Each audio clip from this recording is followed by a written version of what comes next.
मुख्यमंत्री एकनाथ शिंदेंनी नाशिक दौऱ्यावर आखाड्यातल्या महंतांची भेट घेतली। यावेळी नाशिक लोकसभा मतदारसंघाचे माहितीचे उमेदवार हेमंत गोडसे यांनी लोकसभा मतदारसंघात मदत करण्याची इच्छा व्यक्त केली।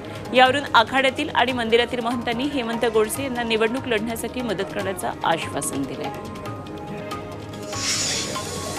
जळगावमध्ये लोकसभा निवडणुकीआधीच तीनही मंत्र्यांनी विजयाचा गुलाल उधळलाय। अमळनेर इथं महायुतीच्या जळगाव लोकसभेच्या उमेदवार स्मिता वाघ यांच्या प्रचारासाठी मेळाव्याचं आयोजन करण्यात आलं होतं। यावेळी पालकमंत्री गुलाबराव पाटील, मंत्री अनिल पाटील, गिरीश महाजन उपस्थित होते।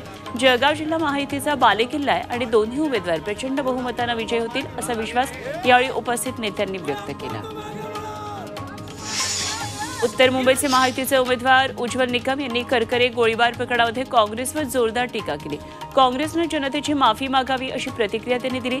सुप्रीम कोर्टामध्ये करकरे, कामटे आणि साळसकर यांना कसाबनं मारलं आणि तरीही संभ्रम। अमृत नोनी गॅस्ट्रिन, अपचन, ऍसिडिटी, गॅस्ट्रबल यापैकी तुम्हाला कुठलाही गॅस्ट्रिक प्रॉब्लेम झाला, उपाय एकच, अमृत नोनी गॅस्ट्रिन। निर्माण करता न्याय व्यवस्थेवर शंका घेता याची काँग्रेसला लाज वाटली नाही का असा सवाल निकम यांनी केला। शिरूर लोकसभेचे अपक्ष उमेदवार मनोहर वाडेकर यांनी महाविकास आघाडीचे उमेदवार डॉक्टर अमोल कोल्हेंना पाठिंबा जाहीर केलाय। वाडेकर यांना शिरूर लोकसभेचे अपक्ष उमेदवार म्हणून ट्रम्पेट हे चिन्ह मिळालेलं होतं। दरम्यान पाठिंब्यानंतर वाडेकरांकडून एक मराठा लाख मराठाच्या घोषणा देण्यात आल्या।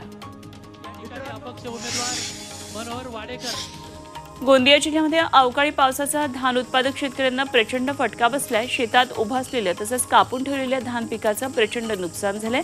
त्यामुळे शासनानं नुकसान भरपाई द्यावी अशी मागणी शेतकरी करतायत। रिसोड परिसरात अचानक वादळी वाऱ्यासह जोरदार पावसानं हजेरी लावली। पावसामुळे कृषी उत्पन्न बाजार समितीतील शेतमालाचं मोठं नुकसान झालं। बाजार समितीमध्ये मोठ्या प्रमाणात शेतमालाची आवक झाली होती आणि त्यात पाऊस आल्यानं शेतकरी मेटाकुटीला आले। वाशिमच्या पिंपळगावातल्या शेतकरी झुबैर खान यांनी आपल्या 4 एकर संत्राबागेवर जेसीबी फिरवला।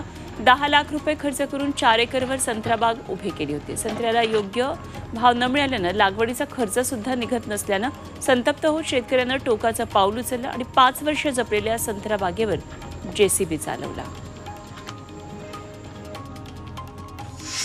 नागपूरमध्ये गेल्या 3 दिवसांपासून कमी तीव्रतेच्या भूकंपाची नोंद होते आणि हे भूकंपाचे झटके अतिशय सौम्य आहेत। त्यामुळे नागरिकांनी घाबरून जाऊ नये असं आवाहन जिल्हाधिकाऱ्यांकडून करण्यात आलं आहे। दरम्यान भारतीय भूवैज्ञानिक सर्वेक्षण विभागाला या भूकंपाची तपासणी आणि अभ्यास करण्याची विनंती जिल्हाधिकाऱ्यांनी केली आहे।